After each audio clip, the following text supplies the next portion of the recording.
sky's ears. Timnas Indonesia kembali menjadi sorotan dunia setelah kemenangan historical yang mereka dapatkan usai mengalahkan Arab Saudi dengan skor 2-0 di laga lanjutan babak kualifikasi Piala Dunia round yang ketiga.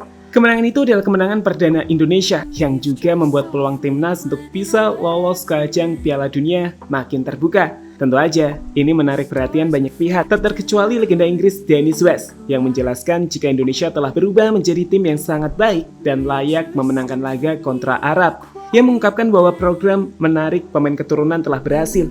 Meski di sisi lain, ia juga menjelaskan pentingnya pembinaan pemain-pemain di Akademi Indonesia yang kemudian ditindaklanjuti oleh PSSI dengan mengadakan pelatihan-pelatihan yang bertujuan meningkatkan kualitas kompetisi grassroots Indonesia. Tujuannya jelas, menciptakan semakin banyak Rizky Ridho atau Marcelino lainnya di masa depan, sehingga potensi Indonesia untuk jadi kekuatan baru di sepak bola dunia bukanlah mimpi di siang bolong. Lantas, seperti apakah langkah PSSI saat ini yang baru-baru ini juga dijelaskan oleh Erick Thohir kepada reporter asal Italia?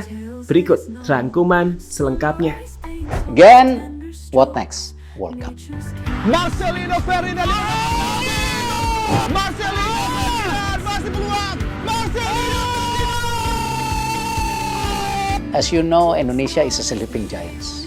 Because of that, then actually the government of Indonesia, FIFA, and the whole sector agree we need to do a transformation for Indonesian football. Then Harmony found beneath the endless sky.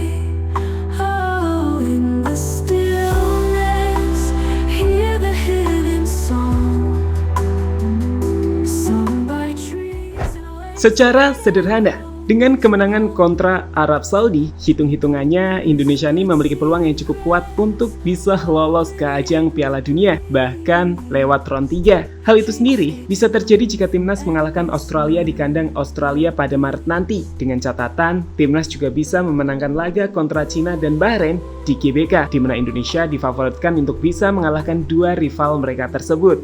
Namun, jika Indonesia gagal mengalahkan Australia, peluang Indonesia untuk ke Piala Dunia pun masih terbuka melalui round 4 yang kami pikir lebih besar peluangnya untuk bisa diraih timnas. Hal itulah yang kemudian membuat Sintayong bisa sangat optimis kali ini, di mana baru-baru ini pelatih asal Korea itu mengatakan bahwa Indonesia bisa finish sesuai target karena masih ada 2 laga kandang yang bakal dimainkan timnas.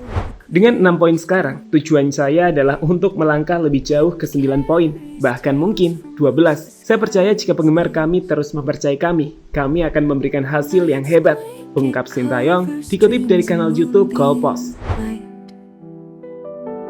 Pebbles chuckle at the river's slow glide. Leaves drift softly, planning where to land.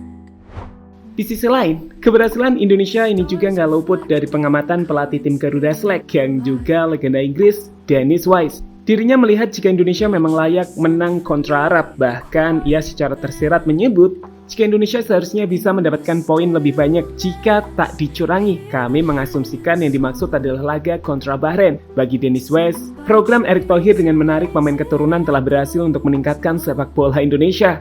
Tapi ia juga mengingatkan pentingnya tetap membangun grassroots akademi sepak bola di Indonesia. Well, I've got to say the players produced. I think they were the better team by far and deserved to win 2-0. You have some young players that are coming through. I think it's important. I know Eric's on about different ways in bringing players into Indonesia and the national team to improve, and it's working. You know, obviously the position that they're in is not the greatest right now, but I think they haven't had much luck going through. I think a lot of things have gone against them, but fingers crossed they can still get there. Ya, memang sih, pemain keturunan yang tiba di Indonesia belakangan telah sukses membawa perubahan signifikan untuk kekuatan tim Garuda. Timnas jadi jauh lebih kuat dan bisa bersaing dengan tim-tim kuat di Asia lainnya. Meskipun di beberapa laga, Indonesia memang belum sepenuhnya berhasil saat chemistry masih menjadi kendala seperti di laga kontra Cina dan juga Jepang. Namun, tak akan bisa dibantah, pengaruh pemain keturunan yang udah ada di skuad timnas Indonesia telah sukses membantu tim ini berkembang, termasuk berkembangnya para pemain muda seperti Marcelino hingga Rizky Ridho. Woven in the breeze, dreamscapes spun from endless melodies. Sekali lagi, Dennis West juga menjelaskan jika membangun sepak bola yang kuat tidak cukup hanya dengan satu program. Meskipun inisiatif merekrut pemain keturunan membawa hasil positif, pengembangan grassroots hingga peningkatan profesionalitas liga serta klub-klub di Indonesia tetap harus menjadi pondasi utama. Dan itu kenapa PSSI saat ini bekerja sama dengan FIFA untuk meningkatkan kualitas grassroots sepak bola Indonesia, termasuk gimana klub-klub harus dijalankan. Lihatlah, program yang baru-baru ini dijalankan PSSI bersama FIFA. Dalam program workshop FIFA Management Club tersebut, Erick Thohir menjelaskan jika PSSI juga akan mendorong klub-klub Indonesia untuk terus belajar, sehingga bisa mengelola klub dengan profesional dan memiliki standar yang tinggi. Sebuah kebanggaan event FIFA Club Management Workshop diadakan di Indonesia. Kita bisa belajar banyak bagaimana standar klub-klub besar di dunia. Terima kasih FIFA Director of Professional Football, Ornella Desire Belia, yang sudah mendukung acara ini digelar di Indonesia. PSSI juga akan mendorong klub-klub Indonesia untuk terus belajar sehingga bisa mengelola klub dengan profesional dan memiliki standar yang tinggi, tulis Erick Thohir dalam postingan di akun Instagramnya. Pebbles chuckle at the river's slow glide. Leaves drift soft. I wanted to say thank you all, of course, to all of you who have followed these workshops. Most importantly, thank you, Mr. President, because your vision is what drives these kind of things. And I was telling you before, not because you are here, but I feel like there is a lot of respect for you, and this speaks a lot about your leadership, the great person you are, not just as a professional, but as a human being. So thank you for allowing us to be here today and to make Breeze. Dreamscape spun from endless melodies.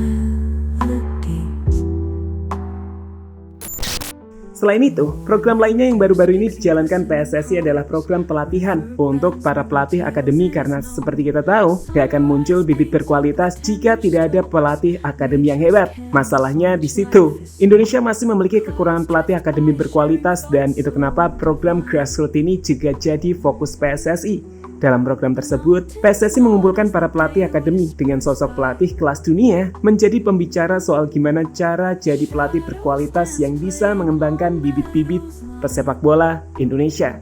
The academy coaches are very important to the grassroots and the Indonesian academies. I think the level of them, you want it to a high level. You need them to have the top qualifications and be able to implement certain things to help the young kids to improve. And I think that's really important. Dari apa yang dilakukan PSSI itu? Dengan melakukan pelatihan kepada para pelatih akademi, maka PSSI bisa berharap jika para pelatih di level akademi di seluruh Indonesia nantinya bisa mengajarkan pondasi teknik dasar yang kuat pada anak-anak, seperti kontrol bola, passing, dribbling, dan positioning dengan metode yang tepat. Selain itu, para pelatih akademi diharapkan juga tahu seperti apa pelatihan yang terstruktur dengan menciptakan program latihan yang terukur. Selanjutnya, pelatih akademi juga diharapkan mampu membangun mentalitas pemain sejak dini, mengidentifikasi bakat, hingga menyelaraskan standar sepak bola dengan standar internasional, sehingga saat tumbuh dewasa, para pemain tak memiliki gap yang jauh dengan para pemain kelas Eropa. Kalau bisa, malah lebih unggul. Hal-hal itu tadi, jika dilakukan dengan baik, kami pikir Indonesia tak akan kekurangan pemain-pemain hebat seperti Marcelino hingga Rizky Ridho lagi. Bahkan akan sangat banyak pemain potensial yang bermunculan mengingat Indonesia adalah negara dengan kultur yang menggilai sepak bola. It covers dreams in moonbeam light. Pebbles chuckle at the river's slow glide.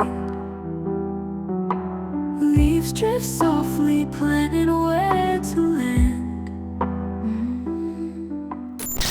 Saat ini sendiri, semua hal memang tengah dilakukan oleh PSSI secara bertahap, di mana tujuannya jelas membangunkan Indonesia dari tidurnya di dunia sepak bola. Hal itu seperti dijelaskan oleh Ketua Umum PSSI Erick Thohir, yang mengatakan jika Indonesia akan menjadi salah satu negara top dunia di sepak bola kepada wartawan asal Italia. Of games in France, but again fail. Only because of one game. Again, what next? World Cup. 2045, we want our national team become the top 50 in the world. Ya, jadi gitu teman-teman, rencana luar biasa yang dilakukan PSSI di bawah Ketua Umum Erick Thohir untuk bisa membuat sepak bola Indonesia jauh lebih maju. menjadi salah satu negara kuat di Asia bahkan dunia.